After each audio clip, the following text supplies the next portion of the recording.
Welcome to the Document Versus Create podcast with your host, Christos Creates. Before I introduce the guest today, I wanted to thank everyone that's been following so far, listening to the podcast, either listening on Spotify or Apple Podcasts or watching it on YouTube.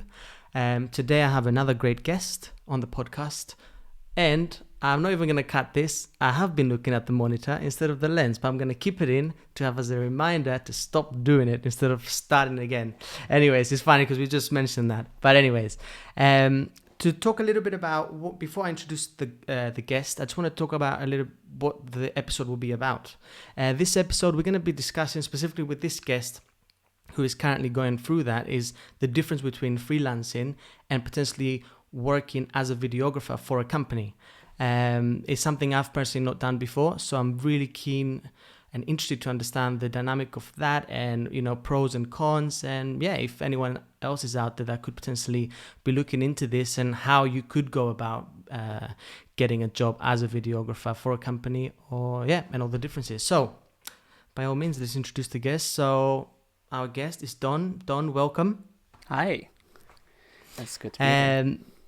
Thank you for being on the podcast. A little bit before I start by letting Don give us a little bit about his story.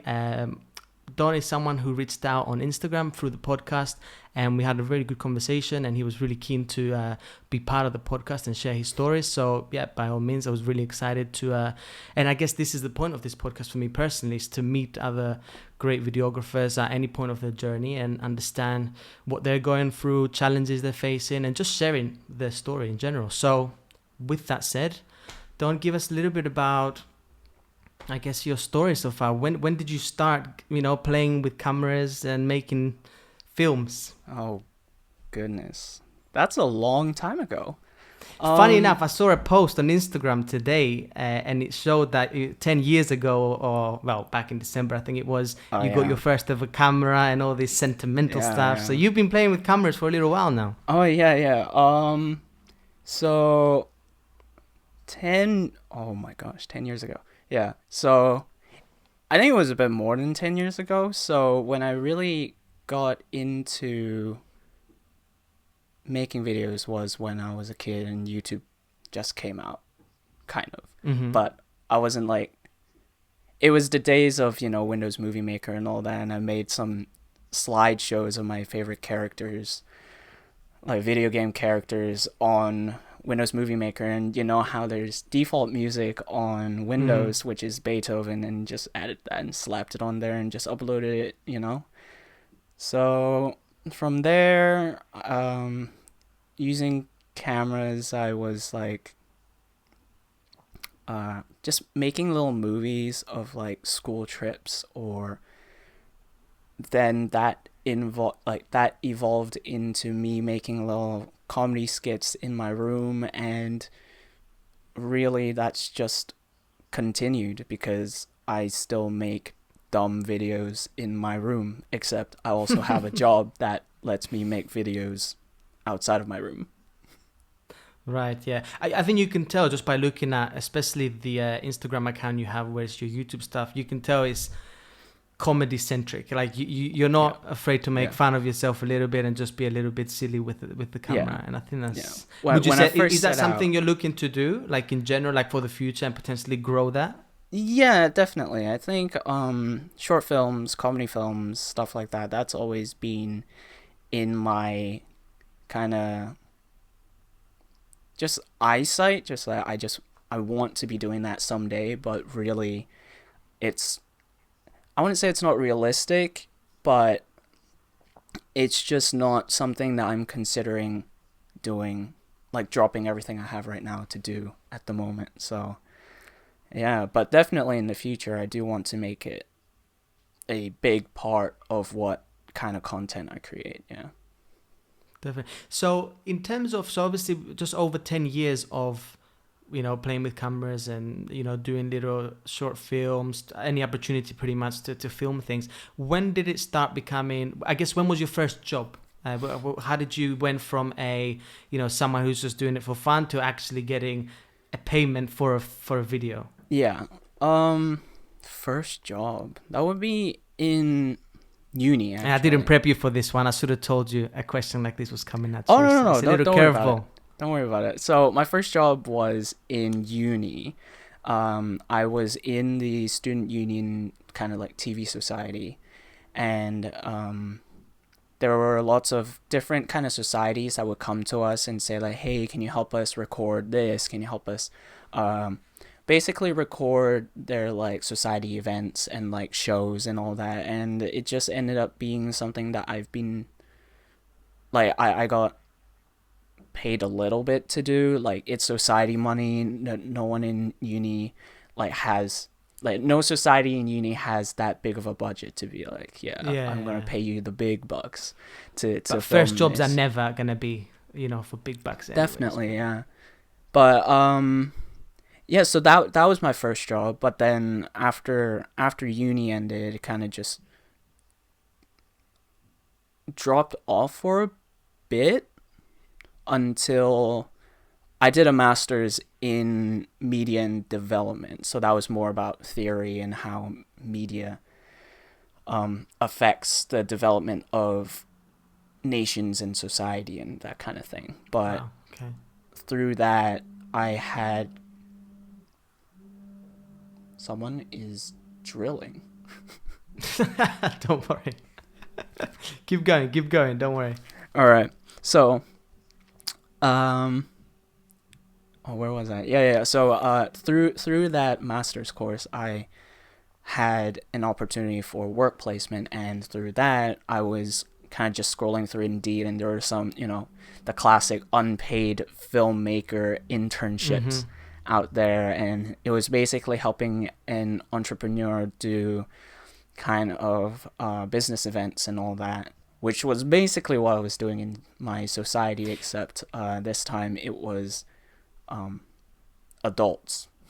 So and then that just so just going, a question on that. So is that kind of the vlogging type of videography where you basically, like, I don't know if you know D-Rock, or follows Gary Vee around with the camera. Is that the kind of it was a lot more. There were actually quite a few talking head videos.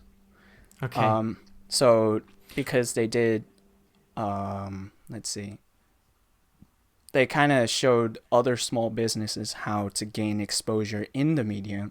So it was a lot of getting people's testimonials of those small businesses. So corporate shots. Okay, yeah, got more you. corporate, more corporate events, that kind of thing, like networking events, getting people shaking hands and handing business cards, that kind of thing. Understood. Okay, cool. So I guess, so let's bring it forward a little bit. So to get to before we do that, actually, just a little bit about your gear. I always love people to talk about what kind of gear they're using. I think you have a very cool, interesting story where you use one thing for personal, one thing for work. So so if you had to pick, the brand that you're closest to, what would it be? Oh dear. Yeah.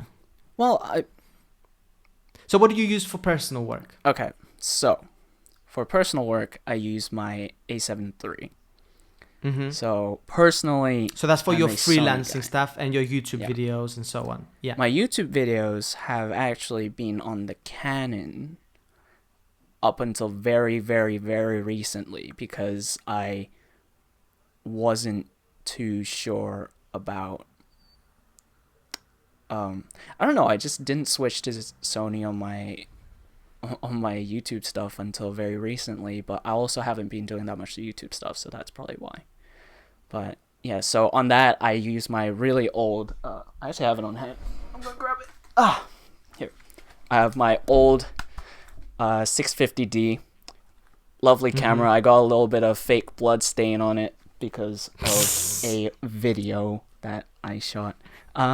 And at work, I use Panasonic because that's the equipment that the company has. So I use GH5, and I just kind of jump between different worlds. So since you have access to a few different makes, models, what would you say? Do you have any preference? I mean, I had a guest last week. He was a massive Panasonic guy. Obviously, Yeah, I'm a yeah. massive Sony guy, but I don't really have access to Panasonic. Yeah, it's not like I've had a Lumix body that I was able to go and play around with to see. So I Yeah, guess yeah, as yeah. someone that uses both, what Ooh. Um. I feel So like you could be quite in the middle here. I don't think you have all your loyalties lay with Sony, even though you personally using it. But. I can't really say that I have a loyalty to either one. It's just I make videos with whatever tools I have, right? But Typical videographer answer. yeah. It doesn't matter about the body and all that stuff. Yeah. But it does though. So so many people say it. You know what? This is the thing I hate the most. When I Yeah. see a YouTuber or a filmmaker that's doing really well, and they're sitting there with the, I don't know what they have, like a big boy, like a red, and they're like, oh, but it really doesn't matter what camera you have and all this kind of stuff. And I'm like, you're sitting there with the red telling me it doesn't matter what camera you have. You're sitting there testing out the new A7S III, or you're sitting there with the R5, and you're like, oh, it doesn't matter what camera you have, just go out and shoot. Well, yeah, but like, I want it to look like that though, you know. I want it to look like what's on my screen right now, but in terms of what I have, though, go on, carry on. It's just different working with different things. The great thing about the GH5 is that you can get that 4K 10-bit 422 HLG going on with that dynamic range and all that, but Sony just has great, just very simple tools. Even though the menu is so complicated, it's just got a lot of great tools to help you with kind of honing what you want to do on that camera. It's so versatile. It's just unfortunate that the color sometimes is annoying. Yeah. Well, it requires a lot of grading. Yeah. But recently I've been trying out like HLG and going for like Cine 2 instead of going S-Log on the A7 III, so now I can use the highly recommended Leeming LUTs. And it's been working quite well, I think. So I think that so you can always find ways to work around the shortcomings of each camera. And another thing I hate about the Sony compared to the GH5 is like the autofocus / the manual focus settings. Like when you're in manual focus, you can't actually like quick focus. Well, what's up with that, you know? But it is what it is, you know. I get a feeling you might be walking away from the Sony family at some point. No, I don't think so. I think the S3's got me pretty excited about the future of Sony. But does £3,000 excite you? Because it does not. And the thing about that is that nobody needs to be shooting in those settings right now. Right? If you're exporting to Instagram, which re-encodes destroys your videos crap into like 640 by whatever, why are you even shooting in 4K? Like I'm shooting 4K right now, and it's like, why am I doing this? Are you actually? Well, that means when I'm editing this. Oh no! I'll render it in downsize in it. 1080. Okay, Don't worry about it. Okay, good. All right, let's get to the topic, I guess. Sure. So I'm really interested to find out how you went from, and I'm assuming you were a freelancer that went into being a videographer for a company. I'm not sure exactly, do correct me if I'm wrong, but how did that happen? And I'm really keen to understand how did you go for that job, and a little bit about what does, I've never worked for a company as a videographer, so really interested to understand a little bit what does that look like and how you got into that. Yeah, I think it wasn't so much like I transitioned from being a freelancer to being a in-house videographer, but it's more like I was a freelancer while I was looking for an in-house position, because I came out of uni and I still had the connection I had from the work placement internship that I did. And so that led to a few opportunities, which led to a few more opportunities that I still have in contact with right now that I do regular work with. So, just a bit of freelancing here and there, but most of my time was really dedicated towards looking for that full-time position because I guess just I wanted some stability because I wasn't sure about freelancing. And then, but the freelance gigs I actually did during the time I was looking for a full-time job helped me land that full-time job because of it gave me something to fill up my portfolio with, right? So, yeah. So I mean, not into too much detail, but so how did you? Was it you were just going on the internet searching for videographer positions in house and just applying, and then just like any other job hunt. And I guess out there, but I guess you came without, I guess, the massive videographer experience. So how were you able to overcome that with and landing that job? Just I really want to add some value to someone who might be listening and could be interested in this. For that security, that stability, because as a freelancer you don't have this, you don't have that. So I'm really keen to understand how you were able to convince a business to hire you as a videographer without the experience as such. And when I say experience, like actual paid work. So I did have some, well, quote, actual paid work, but not like full-time positions, right? So I did, it depends on what the company that you're applying to is looking for, and also what kind of work you've produced, and if those kind of match up in some way. So can you give an example, like how? So obviously, we don't have to use names or anything about the business, but obviously you're working in the kind of food and beverage area. Yes. Yeah. So I work. Right. So I work in a food wholesaler. Okay. And so a lot of what is created is product videos, product promotions, campaigns, and also they also sponsor a few events and like networking events and that kind of thing. And so in terms of that, like the event videography bit, my skills kind of matched.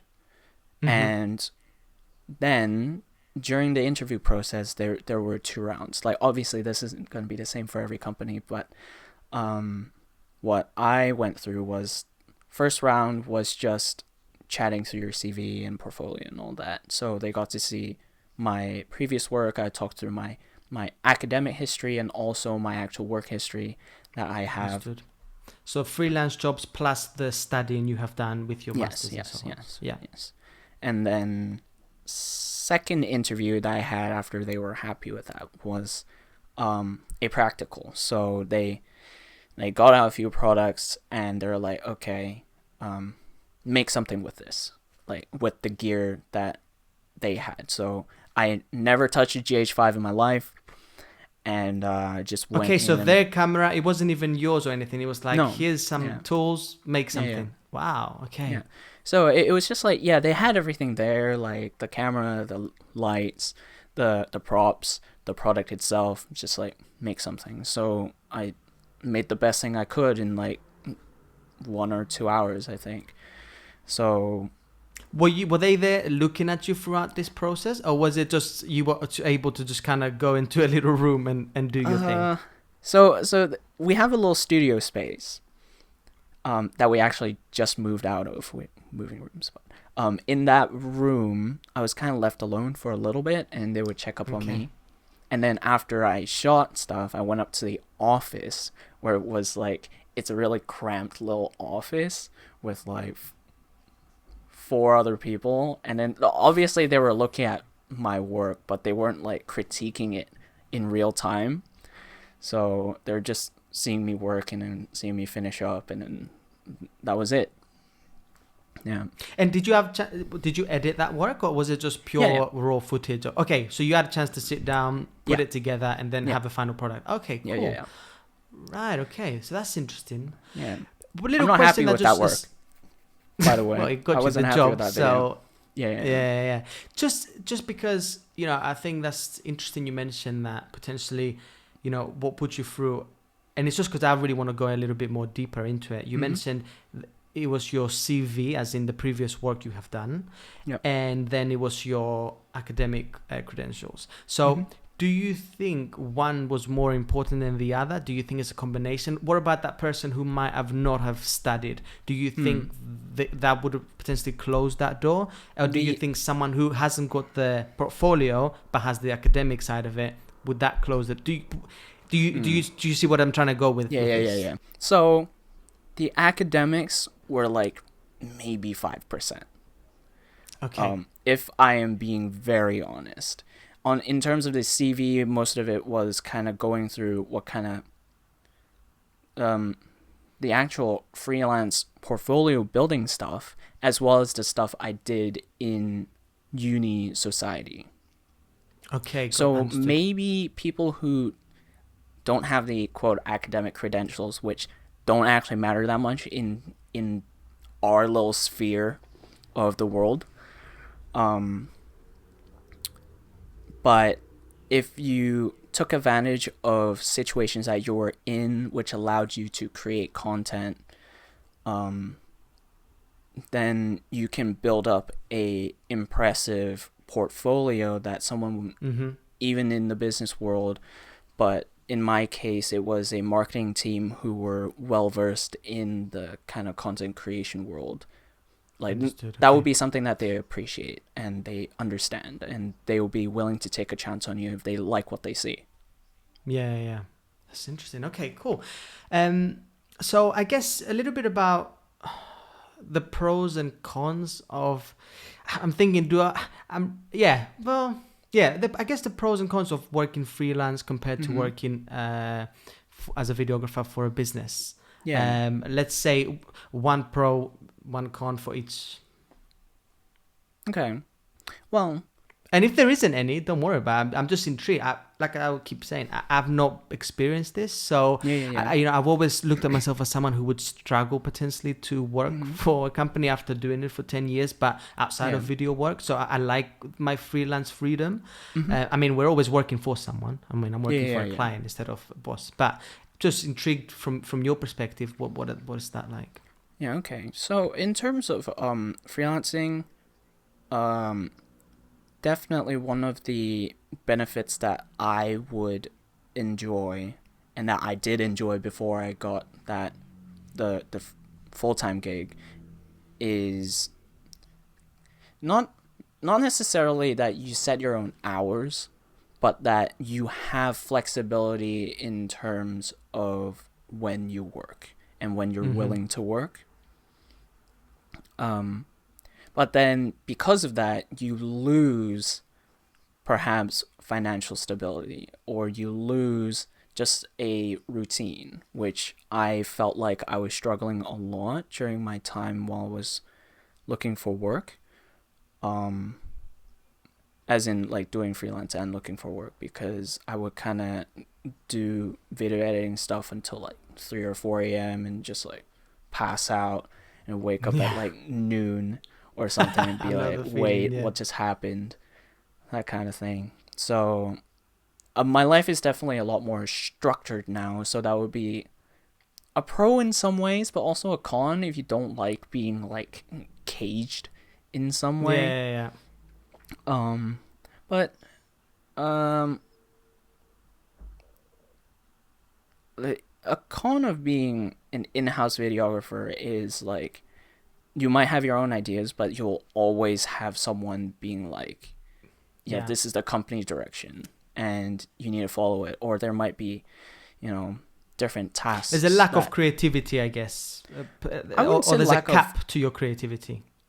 Now, we need to be very careful about lack of creativity, right? Because kind of like constraints allow you to work some creativity into Okay, so finding out creativity solutions within for it. certain parameters. Yeah, you're Yeah, right. Yeah, exactly. yeah, So different kinds of, it's a different set of parameters, as you said. yeah. Yeah, that's a good way to put it.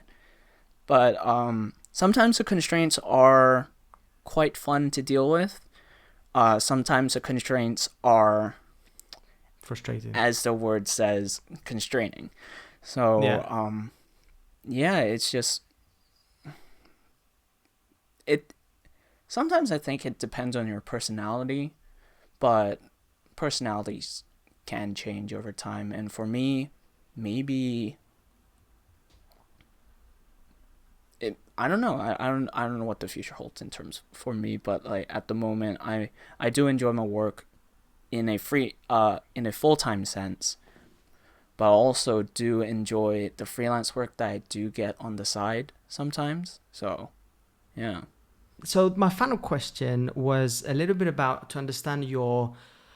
Well, actually, no, it's the one before the last question, actually. So, kind of, what does an in-house videographer do on a day-to-day basis? So, you mentioned you have the events Mm-hmm. and the products, Yeah. but for me, it's like, okay, so you can't be having a product shoot and a event every single day. So, what are some days that You'd be don't have too much going surprised. on? What does a videographer do on those days?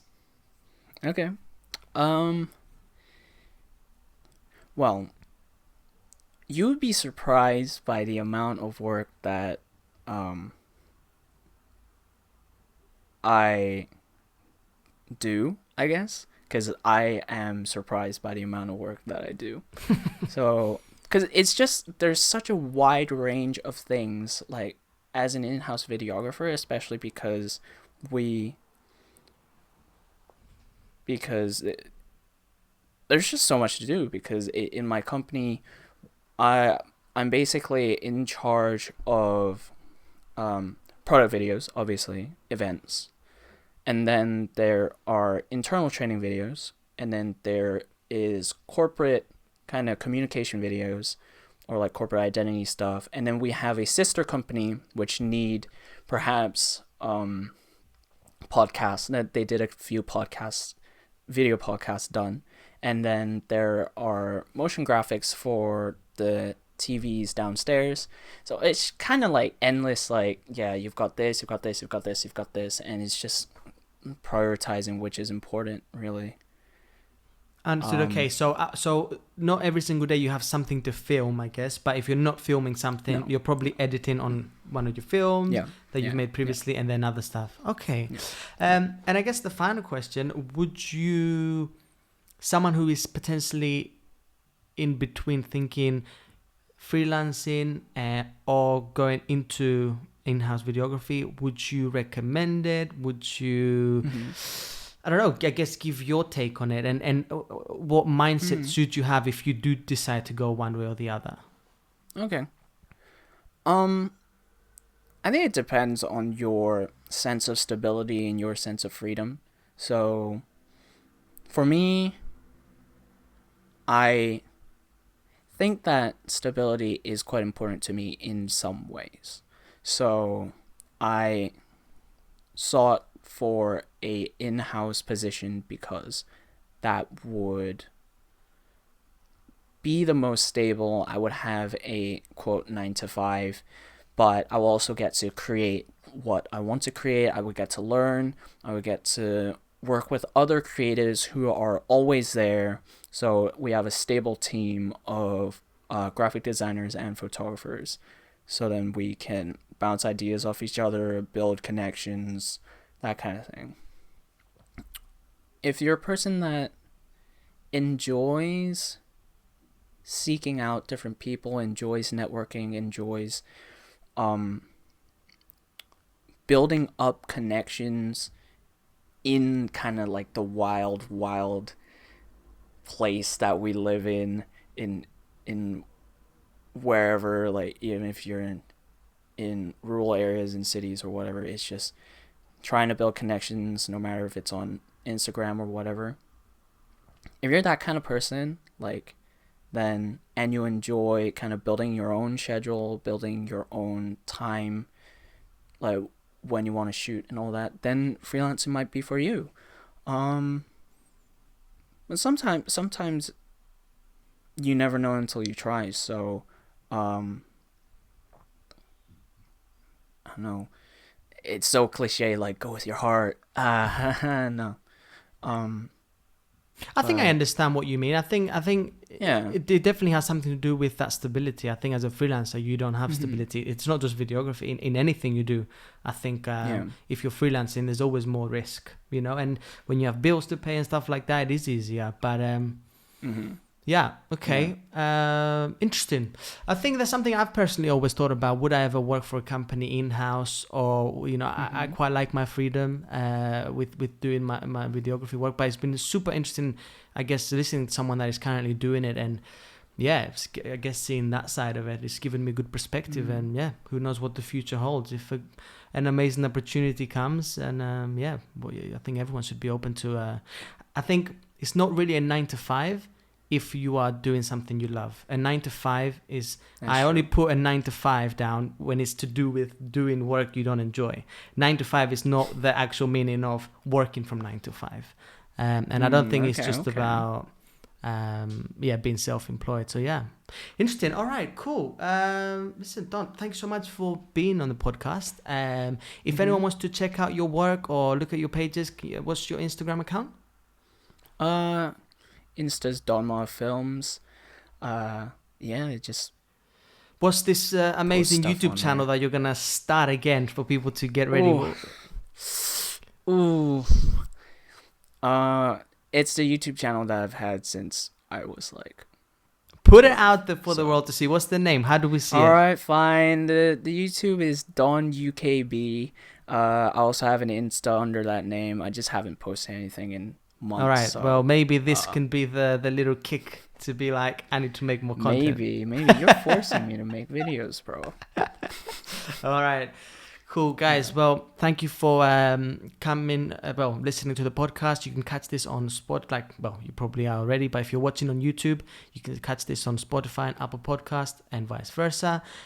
Check out the page on Instagram, document-creates.podcast, and myself, christos.creates. And yeah, I'll catch you next week.